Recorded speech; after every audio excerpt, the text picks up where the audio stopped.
Greetings to all the viewers at home. Today, as the Provincial Department of Sports, Arts and Culture in KwaZulu-Natal, we are here at Endumeni on the 7th of July on Tuesday to launch the 2026 Dundee July, which is going to take place on the 18th of July. It's a significant day because it's a day when Nelson Mandela was born, but with us, it's going to be a day when Umtelepelo, which is the traditional horse racing, takes place here in Dundee.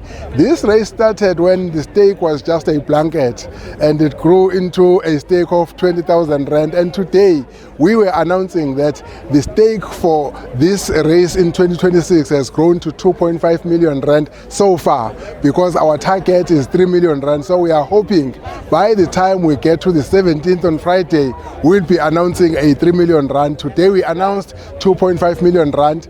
11 districts, of course, Natal are bringing horses. Other provinces like Mpumalanga and Gauteng are bringing horses.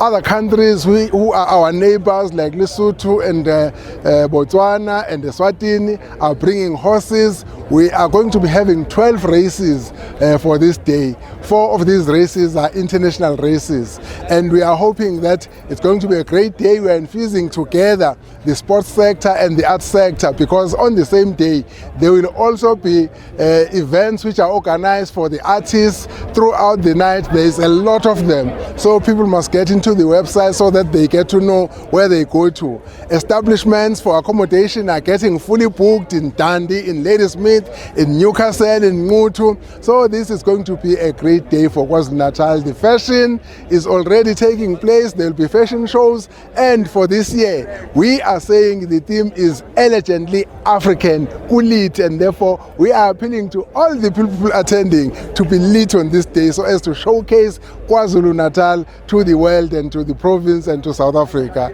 Hope to see you in Dundee. #isukile, #siyadlala kodwa sidlali, ushikisha ufudu, uqamusha izandla. Thank you very much.